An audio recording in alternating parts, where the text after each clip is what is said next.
You're listening to the Spark Radio Network, Internet radio like you've never heard before. Innovation, creativity, and imagination are all said to begin with a spark. So fasten your seatbelt and take the ride of your life and listen for the spark. You are listening to KLRN Radio, where liberty and reason still reign. Hey, this is John Preston, Marine Combat Veteran and Pacific Records recording artist. Just reaching out to have you check out our new album, Battle Cry, Songs of America's Heroes, an album featuring phenomenal other combat veteran artists like Scott Brown of the Scooter Brown Band, Ryan Weaver, Rowdy Johnson, just an incredible mix of people. This is all veterans telling our stories and our lives, and we're giving 100% of our proceeds to the Valkyrie Initiative to help veterans and first responders integrate back into society. I myself have battled with post-traumatic stress for many years and lost my own brother, a Marine Corps veteran, to suicide. I ask that you step with us and make this happen. We are in pre-order right now and release on March 17th. Go to iTunes, go to Amazon, buy. We plan on making the charts and making it at a very high level, and your support right now makes a difference. This is the release of my new song, Superman Falls, which is actually about the loss of my own brother, which happened last year, and I would love for everyone to check it out, to listen, and hopefully it'll make a difference in many lives. If you're 85 or younger, would you like peace of mind and comfort for your family? We're Final Expense Direct with an urgent message for you. The average funeral today costs over $8,000, but the most you'll get from government benefits is $255. How will your family pay the difference? We can help. Our senior plans start as low as just $1 a day and pay up to $30,000 for a funeral and other final expenses. Peace of mind is easy. There's no medical exam. You'll have lifetime coverage, and your plan can't be canceled as long as you pay your premiums. Call now for free information about our senior plans. Answer a few simple questions and receive approval right on the phone. Plus, call right now and we'll give you a discount prescription card for free. Call 800-553-8687. That's 800-553-8687. Again, 800-553-8687.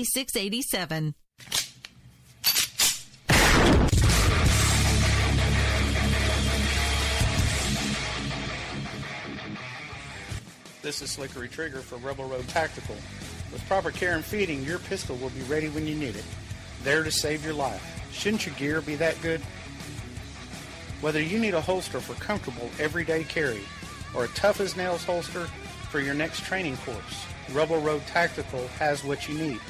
Check us out on the web at rebelroadtactical.com.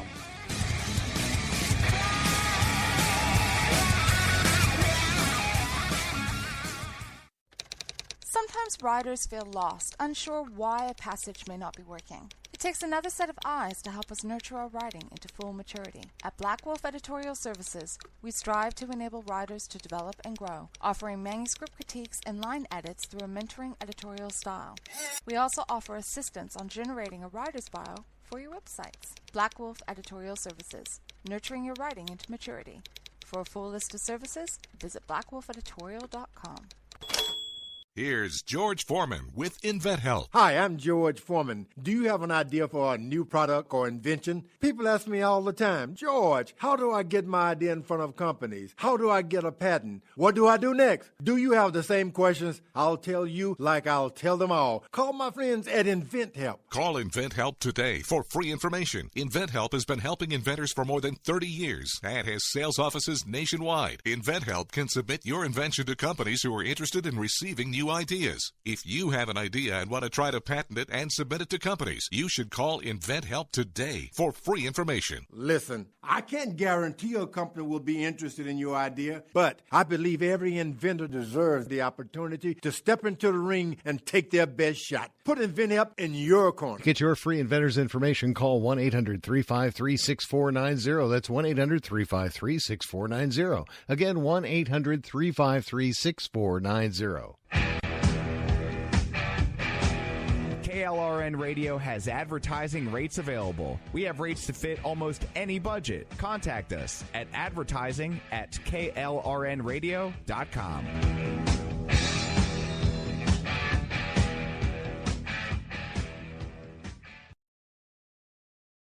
If you're 85 or younger, would you like peace of mind and comfort for your family? We're Final Expense Direct with an urgent message for you. The average funeral today costs over $8,000, but the most you'll get from government benefits is $255.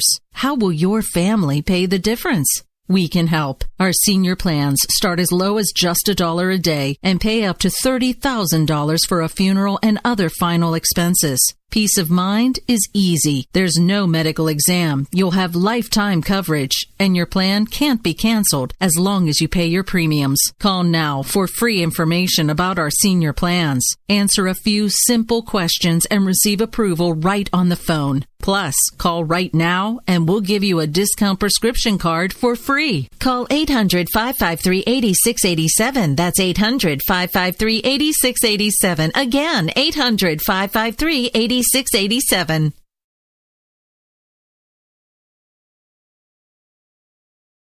I'm not ready to end the fight. I'm not ready to back down. 'Cause I've been through hell and I don't have time to go round and round and round. It's too late to turn back now. You know I wouldn't if I could. 'Cause I'm proud as hell. I can't bring myself to do what it is you think I should. All right, folks, happy Tuesday evening. It is time for the Jen and Rick Show right here on KLRNradio.com, and we're coming to you live right now, just a few minutes past the hour. I am, of course, joined by my usual Tuesday, Thursday co-host, Miss Jen Homestead. Good evening, ma'am. How are you? Hi, I'm doing pretty good. How are you? Other than, recently going through car shopping, yelling at my TV over the Walking Dead finale, and watching the news just get weirder and weirder every single day. I'm doing pretty good. How are you? Everything is really, really weird. A really strange thing happened to me today. I had a tweet of mine copied word for word by someone that is supposed to be a verified user. So that was interesting. Plagiarism. It's okay for the check marks. Yeah. Well, what was funny about it was, so initially I didn't even know. I wasn't even in the conversation. I haven't even talked to this guy, and he had definitely been going at some people that, we kind of circle groups with. But, and I had kind of watched some of that, and it was funny because he just can't hold water to any of them and didn't know how to argue or debate at all. And he was all of a sudden, someone pointed it out to me, and I'm like, okay, this is weird. I've never interacted with the guy. I'm not involved in this stuff. And he copies this tweet word for word that I had done at about 9 a.m. and he did it at about 10:30 or 10:20 or something. And so one of our friends sends it to me, and my initial reaction is I'm laughing because it doesn't even say something that this guy would really believe. He's pretty liberal. But the main reason why I decided to chastise him over it wasn't so much about the copying it. And believe me, it was a direct copy. But it was because he had been going on and on to anyone and everyone that would listen that basically, because he has a radio show, and he gets paid for a living to, talk about or comment, whatever, to, deal with politics. But all he is, he has a radio show. And so he was basically saying that plus the fact that he had a blue check mark, meant that his opinions were more valid. He had more credibility, and his, and he was more right. Everything kept coming down to, well, you don't know what you're talking about because you don't get paid to do this. You don't get paid for a living. And he kept saying also, he kind of kept bragging about Twitter trusting him, is what he said several times. Twitter trusts me. Obviously, they validated me with the blue check mark because they verified me because they trust me and what I say is true. And I'm like, that's not why they do that, but Oh, okay. So the fact that he just kept going on and on to so many people about it, anytime that they would disagree with him, he would say, well, I have a blue check mark, was the reason why I felt like I needed to kind of make a little bit of an example of him and hope that he was kind of, wetting himself once he saw so many people were tagging support and Twitter trying to get him unverified and trying to basically calling for is this okay? You're going to let this stand, Twitter? And it was really quite funny. He blocked me pretty immediately and then continued to tweet from behind the block, which is a TOS violation.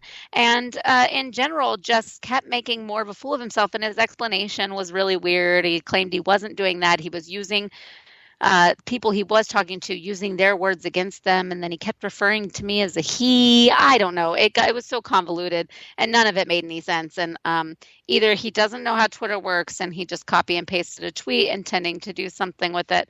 But bottom line is he didn't use quotations. He didn't link to my tweet, nor did he give any further explanation. He just gave the tweet just as mine was. And so therefore deserved all the ridicule he got, which was quite a lot. I know at least over 50 people in my feed were blocked by him. So it was entertaining. And I was just sitting back and laughing. I thought it was really pretty funny. I haven't checked to see if he blocked me after what I said, because I know exactly who you're talking about, because last night he was being a total tool. And he was like, and Twitter has rules and podcast isn't one of them. And I quoted that and I'm like, can somebody help me out? My moron, the English translator, must be busted. Oh, that's awesome. And it was really funny, because a couple pretty big accounts picked it up and started questioning him too, which just means that his mentions were so screwed today. I mean, I don't know how he could have done any. I hope he doesn't. Well, actually, I hope he does have notifications on his mobile devices so that they were just going ding, ding, ding, ding, ding all day long and just interrupting everything he was trying to do. But like I said, he deserved it. But I actually found it pretty funny because he does not know how to argue back, and the things he would say back to people when they would question him or they'd call him out and be like, "No, wait, really? Come on, dude! You stole a tweet." Was actually really funny and just kind of, I mean, my mentions were a mess, but it was an enjoyable thing to kind of have go down today. It was kind of funny. Anyway, so that's what's going on in my world. So yeah, just tweet plagiarism. Just to quote a good friend of ours, I hope that in his head he was thinking R.I.P. Menchie's. Exactly. But yeah, so, it's kind of interesting. And actually, I think he may have blocked me because I was going back and looking and I don't see our conversation anymore. I only said one thing and I think he blocked me. Yeah. Well, and it's funny, too, because he lamented on his timeline about how he was like, oh, these tough guy conservatives that blah, blah, blah, blah, blah, and then says,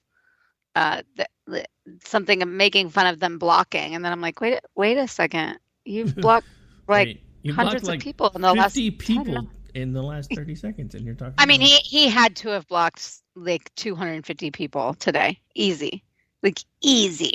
Anyways, so I thought that was funny. Someone else who wasn't blocked sent me a screen cap of that and was like, he's talking crap about people blocking him. What planet does he live on? Anyways, those days are always kind of fun when it's not like a mean troll, when you're not having nastiness come out, when there's not doxing going on or anything, really ugly happening. It's just pure stupidity.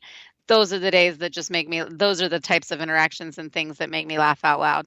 And, I'm a little honored that my tweet was stolen, actually.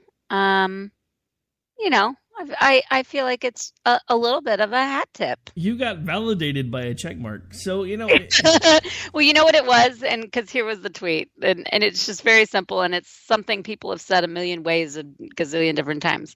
But I just said, guess what? Life's not fair. No amount of legislation, regulation, or forced taxation will change that. Be an adult and deal with it. What is this? What is this adult you speak of?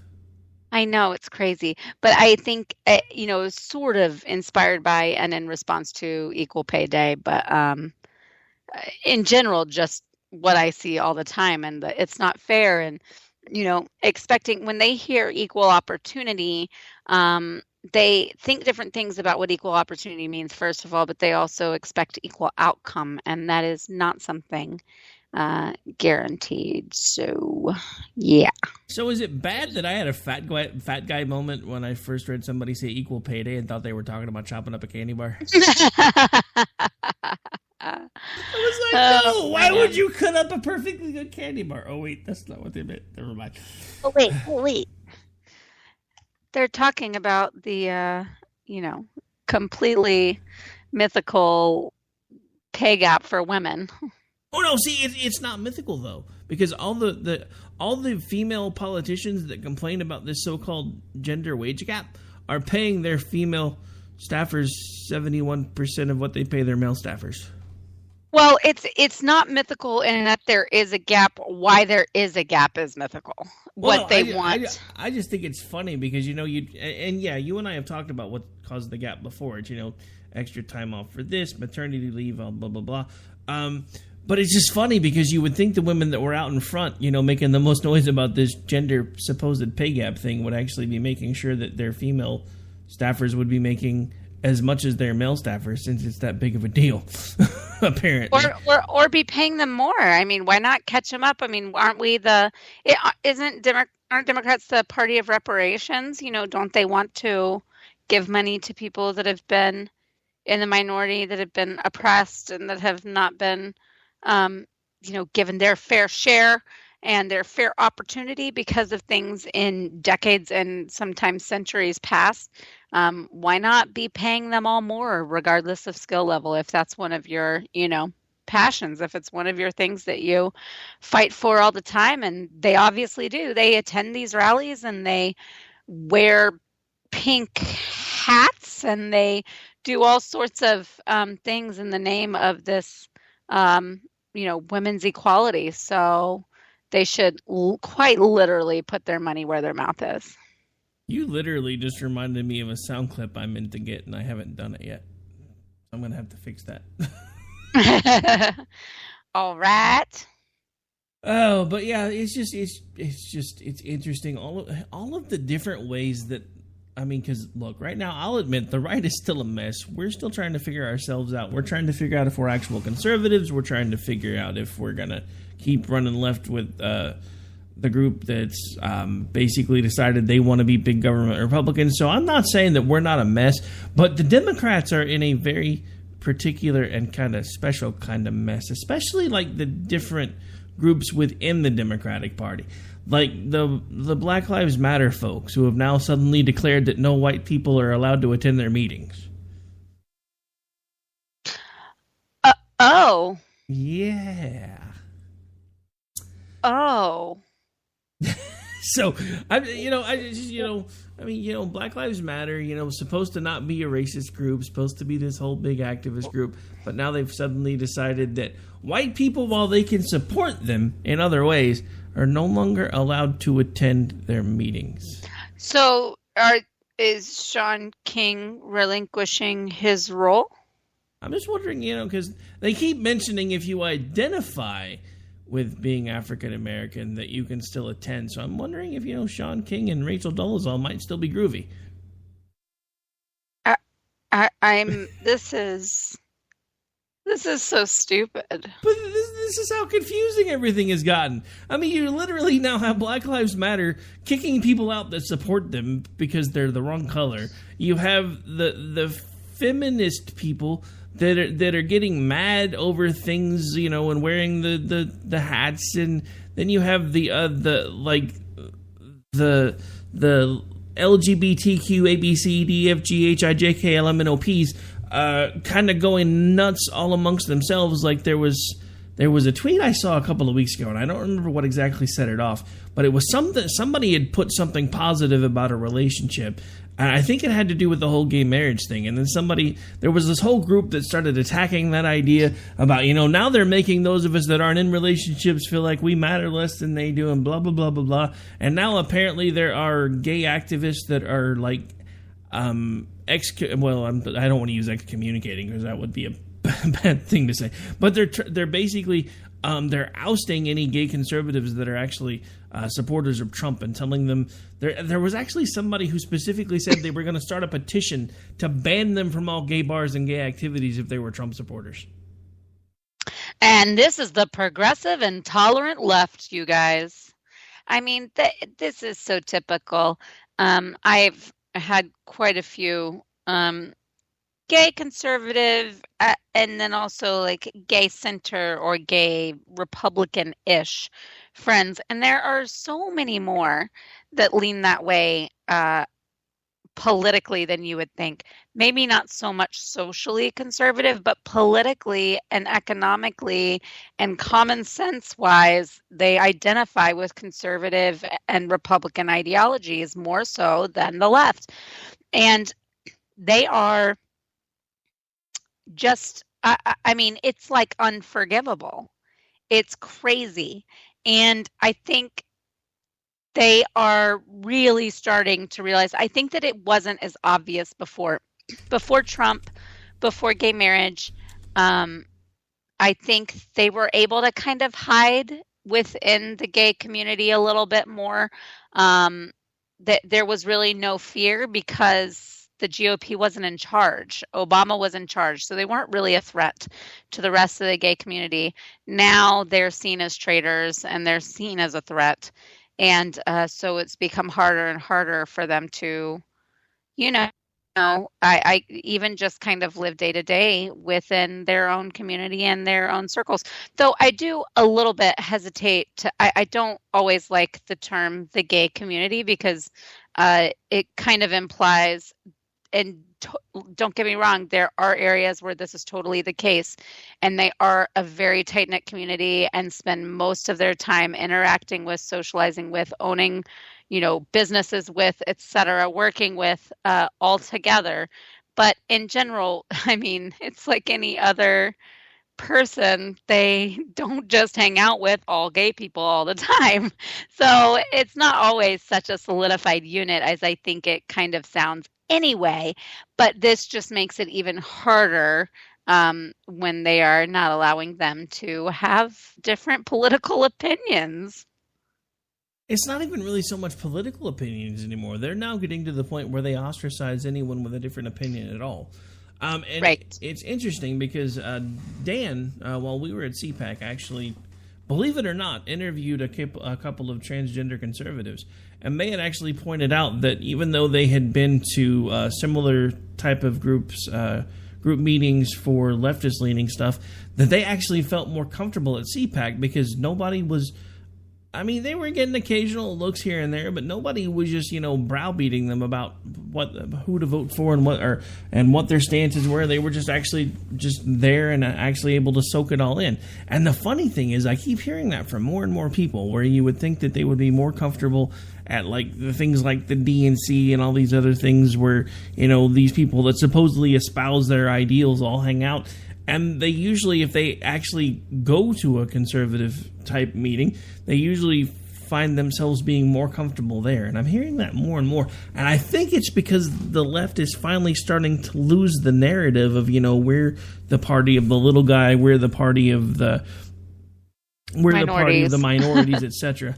And it is just funny because they're literally imploding. I mean, there's so many different things that are going on in the news right now that you kind of have to take it apart and put it back together and get everything that you're looking at from multiple sources. Otherwise, you can't get a whole picture. That's like this whole back and forth thing with the Russia thing with Trump.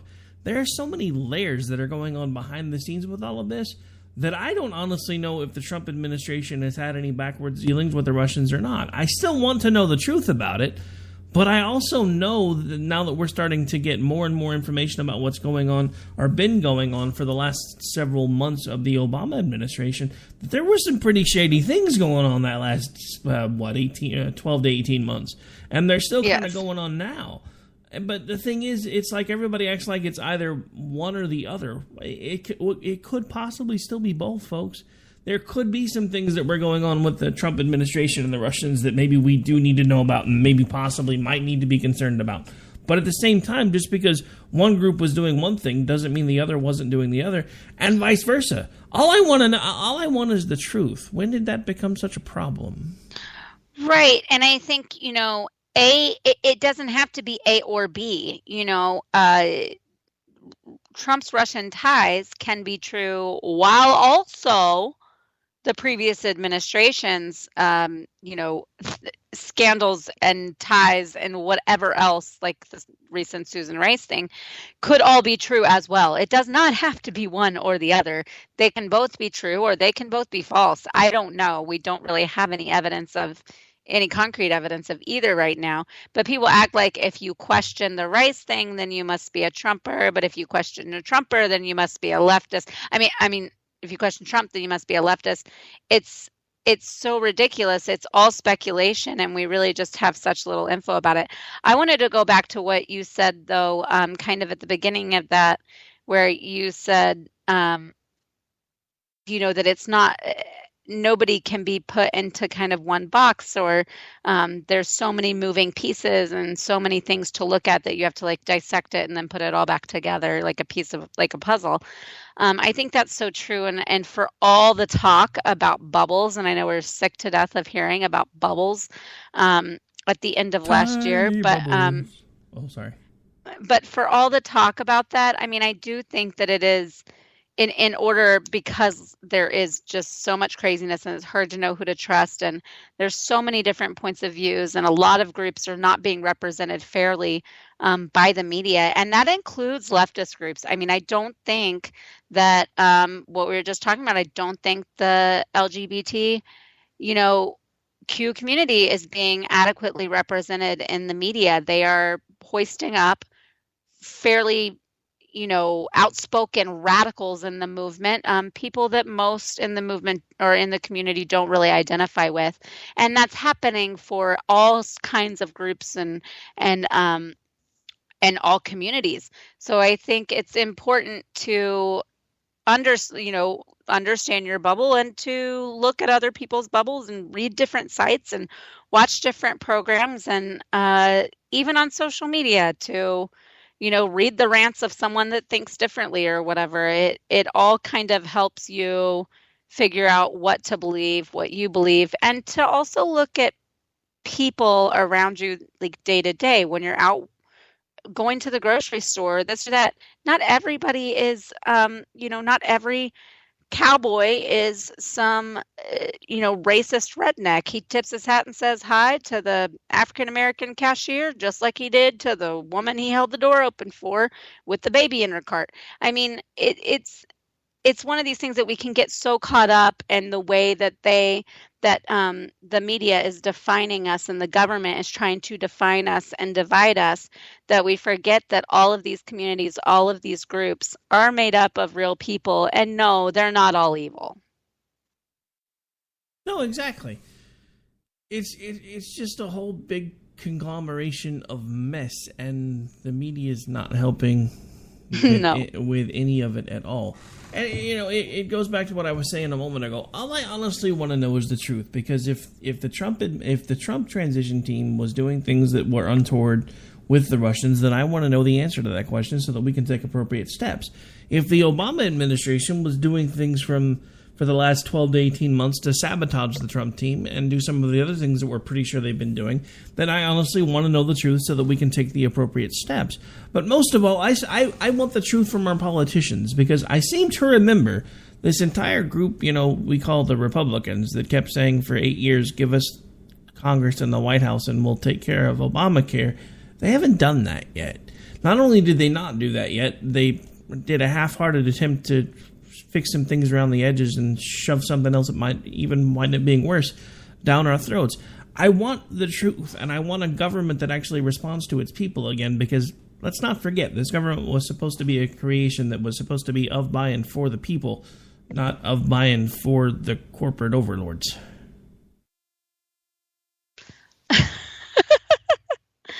I always love the corporate overlords thing, because who are they, by the way? I know. I mean, honestly, I don't really know who the corporate overlords are, but they get blamed for a whole heck of a lot. but I don't even know who they are. Well, apparently, if you listen to the lefties, Trump is like the. You remember the alien dudes from The Simpsons, the big green slimy dudes that were always, they'd show them on like the Halloween episodes, and they'd be like the ones plotting to take over the world. Trump is apparently like I think one of their names was Kang. I think is like the Kang of the corporate overlords, because he's the one that's pulling all the strings. When honestly, the only corporate overlord I can think of off the top of my head would probably be George Soros. Yeah. I think so, though. I also think he gets way more credit than he deserves. I think he gets attributed all sorts of crazy, conspiracies and trickery that I'm just not sure any one person is capable of coordinating all. But yeah, I think that he's probably one of those go-to names that you think of when you're talking about that. Yeah, definitely truth to that. All right, so believe it or not, we're already at the bottom of the hour, so we're going to take a really quick break and pay some bills. When we come back, more of today's news and events, and more craziness with Susan Rice, and apparently she's been up to no good again. Every day in the news, honestly. I've literally taken a couple of days off from doing radio only because everything in the news is all so completely crazy. I'm like, I don't even want to talk about it. I'm just blah. Anyway, we'll be back in a minute. I'm not ready to end the fight. I'm not ready to back down. 'Cause I've been through hell and I don't have time to go round and round and round. It's too late to turn back now. You're listening to the Spark Radio Network, internet radio like you've never heard before. Innovation, creativity, and imagination are all said to begin with a spark. So fasten your seatbelt and take the ride of your life and listen for the spark. You are listening to KLRN Radio, where liberty and reason still reign. Hey, this is John Preston, Marine combat veteran and Pacific Records recording artist. Just reaching out to have you check out our new album, Battle Cry, Songs of America's Heroes, an album featuring phenomenal other combat veteran artists like Scott Brown of the Scooter Brown Band, Ryan Weaver, Rowdy Johnson, just an incredible mix of people. This is all veterans telling our stories and our lives, and we're giving 100% of our proceeds to the Valkyrie Initiative to help veterans and first responders integrate back into society. I myself have battled with post-traumatic stress for many years and lost my own brother, a Marine Corps veteran, to suicide. I ask that you step with us and make this happen. We are in pre-order right now and release on March 17th. Go to iTunes, go to Amazon, buy. We plan on making the charts and making it at a very high level, and your support right now makes a difference. This is the release of my new song, Superman Falls, which is actually about the loss of my own brother, which happened last year, and I would love for everyone to check it out, to listen, and hopefully it'll make a difference in many lives. If you're 85 or younger, would you like peace of mind and comfort for your family? We're Final Expense Direct with an urgent message for you. The average funeral today costs over $8,000, but the most you'll get from government benefits is $255. How will your family pay the difference? We can help. Our senior plans start as low as just $1 a day and pay up to $30,000 for a funeral and other final expenses. Peace of mind is easy. There's no medical exam. You'll have lifetime coverage, and your plan can't be canceled as long as you pay your premiums. Call now for free information about our senior plans. Answer a few simple questions and receive approval right on the phone. Plus, call right now and we'll give you a discount prescription card for free. Call 800-553-8687. That's 800-553-8687. Again, 800-553-8687.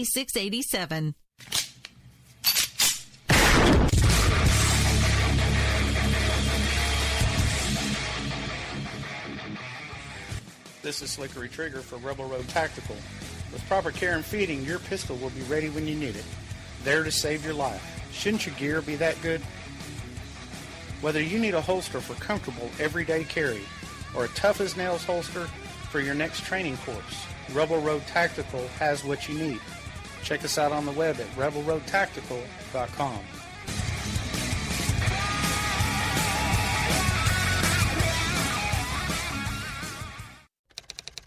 Sometimes riders feel lost, unsure why a passage may not be working. It takes another set of eyes to help us nurture our writing into full maturity. At Black Wolf Editorial Services, we strive to enable writers to develop and grow, offering manuscript critiques and line edits through a mentoring editorial style.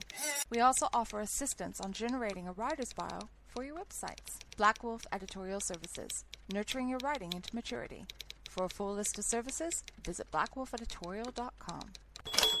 Here's George Foreman with InventHelp. Hi, I'm George Foreman. Do you have an idea for a new product or invention? People ask me all the time, George, how do I get my idea in front of companies? How do I get a patent? What do I do next? Do you have the same questions? I'll tell you like I'll tell them all. Call my friends at InventHelp. Call InventHelp today for free information. InventHelp has been helping inventors for more than 30 years and has sales offices nationwide. InventHelp can submit your invention to companies who are interested in receiving new ideas. If you have an idea and want to try to patent it and submit it to companies, you should call InventHelp today for free information. Listen, I can't guarantee a company will be interested in your idea, but I believe every inventor deserves the opportunity to step into the ring and take their best shot. Put InventHelp in your corner. To get your free inventor's information, call 1-800-353-6490. That's 1-800-353-6490. Again, 1-800-353-6490.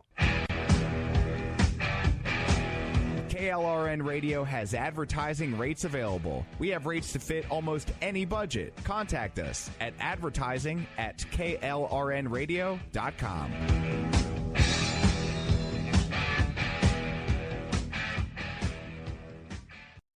I'm not ready to end the fight. I'm not back down, 'cause I've been through hell. All right, folks, welcome back. This is the second half of the Jen and Rick Show right here live on KLRNradio.com. It's Tuesday night, and Cher has found the Xanax in the wine, apparently. So an interesting thing came across Twitter feed while we were on break. Miss Jen, you actually caught that, so why don't you take it? Sure. So I am just sitting here watching during the break, and I see that Cher. So first of all, I highly recommend this. I follow a lot of not a lot, but a couple dozen like really ridiculous celebrities that always say absurd things and whatever. It just makes it fun. It's great things to quote tweet. They're not typically the kind of people that just block because they don't even have their mentions turned on to be able to see what little, whatever under non-verified followers, let's say that, even say. Sometimes they respond, but Cher is one of these that is just cuckoo for Cocoa Puffs, and I enjoy her tweets because she's insane, and she uses a ridiculous amount of emojis, and I'm not even sure it's English sometimes.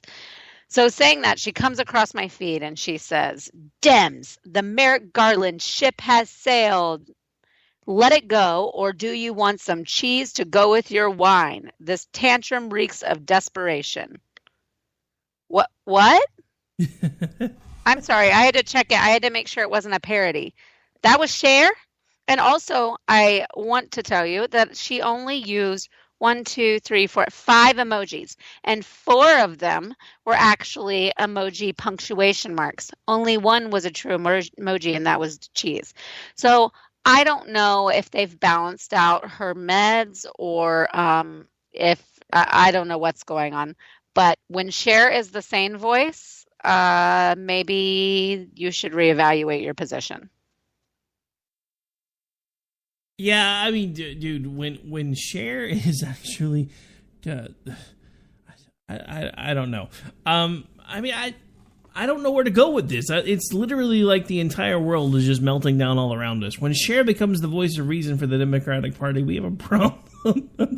I don't know where to go with this, because when she all of a sudden seems like she's, being rational. Yeah, this is insane. I don't know that I've ever seen a tweet of hers that I want to retweet for the actual content of the tweet because I agree with it and it was said something worth saying. I think this might be the first time in 3 years that this is the case.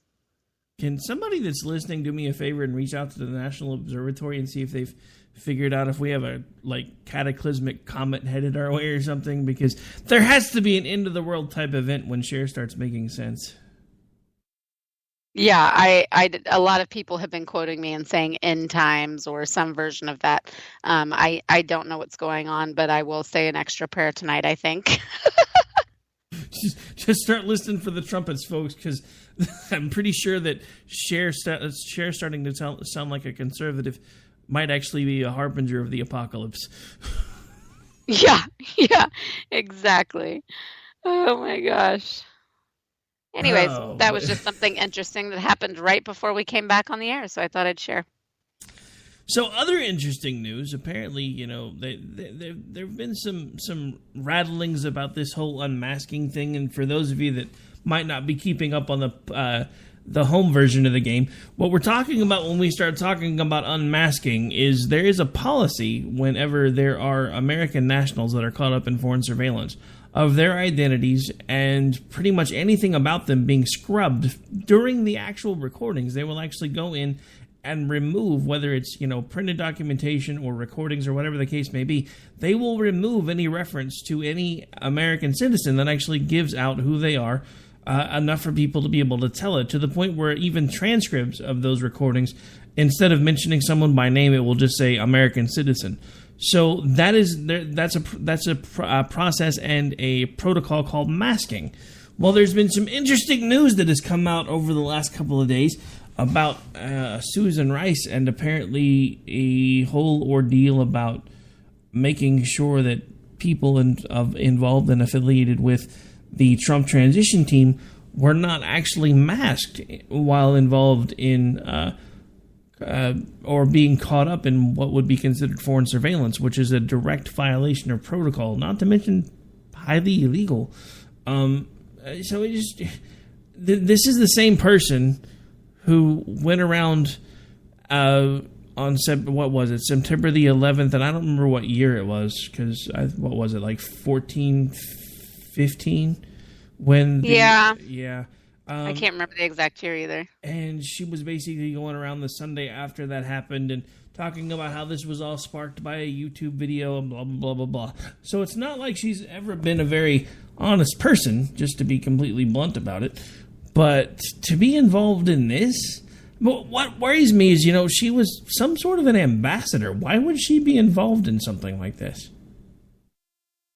Yeah, I am so kind of confused on all of this, because I'm reading one thing over here, then I'm reading something else over there, then somewhere here it says that a certain aspect of it could be legal, but then this part of it would be illegal, but then this, but then that, but then this, but then, and I'm like, my head is just spinning. And some of it's because there's just so much speculation.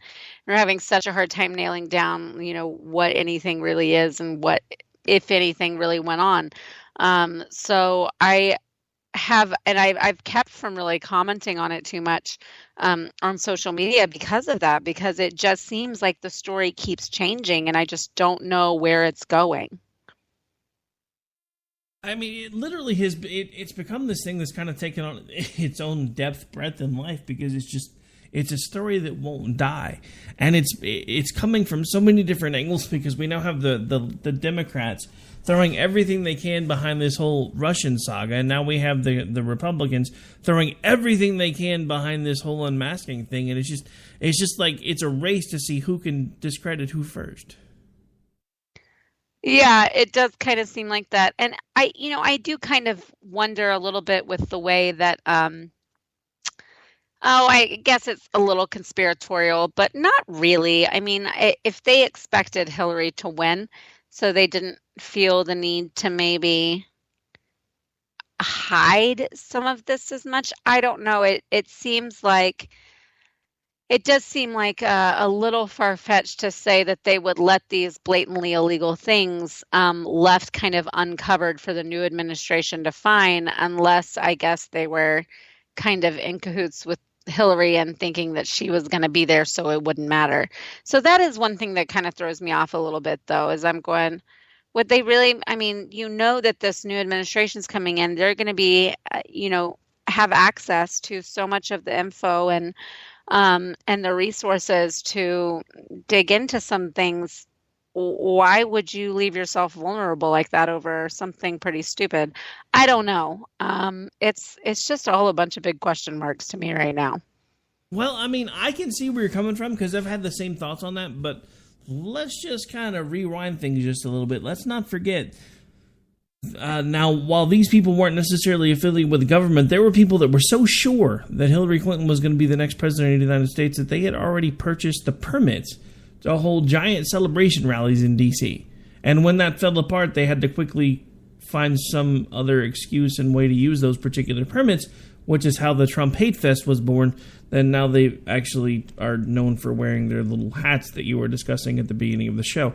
I am a firm believer at this point that there were people that were entrenched in that administration that honestly believed without a shadow of a doubt that it wouldn't matter that there were so many loose threads that could be pulled on to figure out how things were going, because they knew that Hillary Clinton was going to be the next president. They knew it because they had probably bought into the same propaganda that Hillary Clinton's team had foisted upon her. Because let's not forget, they wanted it to be Donald Trump because they just knew in their heart and in their bones that they could destroy him. So when they got what they wanted, I think everybody just kind of breathed a sigh of relief and said, okay, it's over. There's no way this dude's going to beat Hillary because he's going to get chewed up and spit out by the Clinton machine. And I think in that, it's just one of those things where I think they literally started getting careless because it didn't matter, because they just assumed that it was going to be a transition from one Democratic president to another, and then things would continue. Now, the one thing that I think, and the one thing that I'm grateful for, because I'll be honest, there are still some things that I don't like that are going on with the Trump administration, and I had planned on talking about those on tonight's show, but unfortunately, while you and I have started talking, my voice is cutting out more and more. Unfortunately, it's the beginning of the month, folks, so every once in a while I have to take some extra nights off because the day job sucks in the beginning of the month, but I'll be back live on America Off the Rails tomorrow. That being said, there are some things that have been going on inside the Trump administration in these first 60 some odd days that I'm really not that happy about, and we'll be talking about those on tomorrow's show. But at the same time, with this, I understand, because somebody else has actually mentioned the same thing before. Do you really think they would have been so dumb to leave all this just laying around? These are the same people that, let's be real. These are the same people that were taking hammers to crackberries and having servers in their bathrooms. So I'm not so sure that we can actually give them even a modicum of common sense.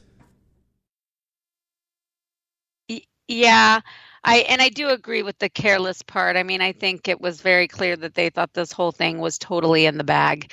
And but at the same time, there's also kind of the thing with the Clintons and the Obamas. I mean, just because they played nice during the election, for years, they have not had the best of histories. So I don't know. All of it just seems like a little too convenient on some levels. However, I put nothing. I would never underestimate Susan Rice or the Obama administration. So it's all completely believable. I just, kind of have a few hangups until we really get a little bit more info out of it. The only person that's the most upset about all of this? Little Billy Clinton. Because that night he was sitting in the hotel room with Hillary. Damn it, Hillary! I was this close to having interns again. And you screwed it up. Oh, that's awesome. But yeah, so I mean, it's just the whole thing is nuts. There's this thing called the truth, and I know I keep coming back to that, but this has been bothering me all weekend. As more and more of these things have come out, all I really want to know is the truth. Not a slant of the truth, not a version of the truth, the actual truth. Because if the Trump administration did something they shouldn't have with the Russians, just like when we were yelling when Barack Obama was, on video and audio saying, hey, just after this election, I'll have a lot more flexibility. Let me be clear. But, I just want the truth. Why is that so hard? If Susan Rice was involved in this and it goes wherever it goes, then I want the truth on that. If there was some sort of weirdness and shenanigans going on with the Russians, with the Trump folks, then I want to know that too. Because no matter what happens, we need to fix this mess. And that's the thing that nobody's fixing anything right now because we're too busy watching them throw mud at each other and see which thing sticks first. I mean, everybody's making this big deal about, Donald Trump donating his first quarter salary and giving it to the Parks Department. The dude cut the whole thing by like $1.6 billion. The money he just handed them it's not really going to do too much. I mean, granted, he actually did it, and I'll give him props for doing it. But it's not. I mean, that would be like you and me giving up a 20. Yeah. I'm just saying. No, I mean, I'm always happy to see people follow through on promises. So, I respect it. But like you said, it's small potatoes. Yeah, I mean, them making such a big deal about him donating his salary would be like somebody making a big deal because you bought somebody's like gas in the line behind you at the gas station. To them, it's going to be the same type of expense because we're literally talking about a pittance compared to what they already have in their wallet. And yes, I'm glad he did it. I'm glad he kept the promise, and I'm not trying to downplay what he did because there have been plenty of other people that have said things like that throughout the years, whether it was people that were running for other public offices or different things that said they were going to do those kind of things, and they didn't. So, no, I'm not trying to downplay what he did, but to me it just seemed kind of odd that he would give his money to the parks folks when he just slashed their budget. Yeah, it's almost like it was like a little a consolation prize, but it was one of those ones where it's like a regift or something, like when someone gives you something and you're like, wait a second, this is not something you went and spent money on for me. Someone gave this to you and now you're giving it to me. How dare you? You kind of feel like it's a little cheap. We said you said you wouldn't bring up the fruitcake that I gave you that from my aunt last Christmas. Which actually, by the way, I think regifting can be really great when you know that it fits someone that wants it, but not when you're just trying to get rid of stuff and pass it off onto people. Anyways, it feels a little bit like that. Obviously, it's money, so it's not quite the same, but it does feel a little bit like, okay, well, I cut your budget. Oh, well, I got the salary I don't need, so here you go. Yeah, it's kind of like somebody, breaks into your... It's a little backhanded. Somebody breaks into your piggy bank, takes the $50 you have stored, then gives you $1 back. Yeah. You're like okay. Here's what I'm gonna do. Since now you've learned your lesson and you won't leave your door unlocked anymore, I'm gonna give you back $1. And again, I don't know. I mean, to me, it just seems like if you're going to donate your salary like that, there was probably somewhere that you could have put the money that actually might have benefited some people instead of it just coming across as a slap in the face. Because, I mean, look, no matter what his intentions were, that's how the left viewed it. Because I saw so many different articles put out about that today where they're like, dude slashes the budget by like $1.6 billion and hands him like 700 and something thousand. And he's like, that's supposed to make it all better. And I'm like, like I said, I was just honestly impressed that he did it. But it's just, I don't know. I still keep coming back to the whole, what happened to the truth? Why does the truth not matter anymore? Because nobody tells the truth anymore. It doesn't matter who you listen to. It doesn't matter where you go. And I get it. The days of the idea that there was this shoot from the hip, shoot down the middle, straight type of media folks that would actually go after the truth. I understand now that was always a myth. I get it. But they at least used to try to hide it better than they do now. There are literally two sides to the media, and each one is lining up behind their champion, which is either the left or the right, and they're just letting loose volley after volley after volley at each other, and it's like we're watching Rome burn as they're trying to play fiddles. Yeah, and anyone that if anyone that is considered a leftist journalist or just a mainstream journalist, if they dare step outside of that, and they're really not, if they just actually do their job and they refuse to cater to the biases and the agenda of the left, then they are excoriated.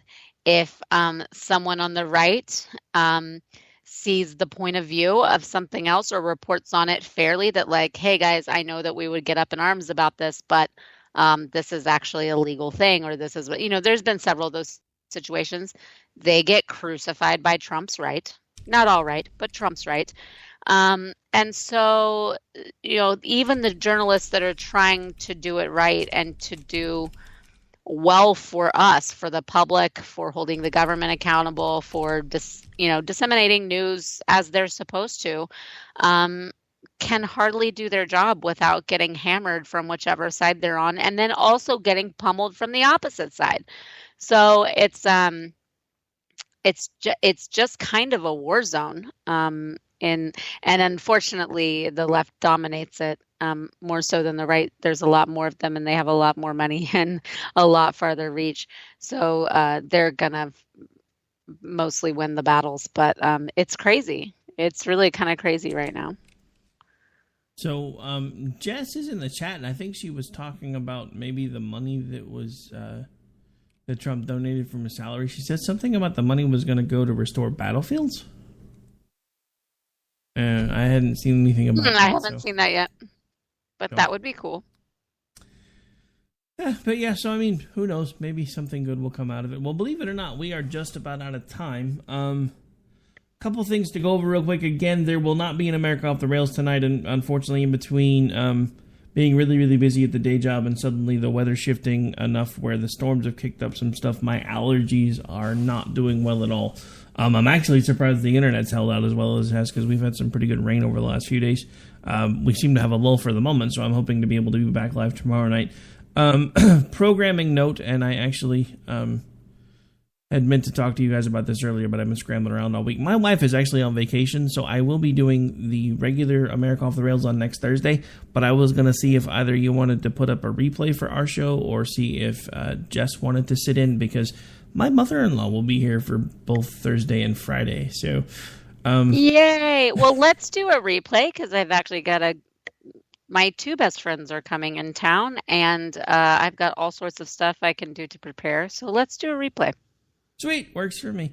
So there'll be a replay for Thursday night, and then now America Off the Rails will be live again tomorrow night, Thursday night, and Robinson Wright will be live as well, because it'll be late enough that I can actually get away with doing those shows. It's just 9 o'clock. 9 o'clock on a Thursday when you've got extra people in the house. Sometimes it gets a little tricky. So I understand. Programming notes out of the way. Anything else you want to touch on before we get out of here? No, I just, much like our friend Kim at Southern Keeks, I honored Equal Pay Day by staying home and taking care of my sick child, and then cooking my husband a home-cooked meal in our kitchen, like a good little wifey. I honored Equal Pay Day by eating a candy bar, but that's a story for another day. Still hammering that emphasizing the payday in the Equal Pay Day. Well, I gotta, I'm a fat guy. I gotta get that in there somewhere. All right, so on that note, folks, we are out of here. Again, as far as I know, Conservative Curmudgeon will be live tomorrow night, and then, of course, I will be back with you. I think Jess plans on being live tomorrow night. Unfortunately, she seems to be having a voice issue, kind of like I seem to be starting to have right now, because I keep having to mute my microphone to keep from coughing in both Jen's ear and yours. But I do plan on trying to be live again tomorrow night, so until we meet again, just remember, at this point, if you are conservative, at least Cher has not become the voice of reason for your entire party. Exactly. Hold on to that.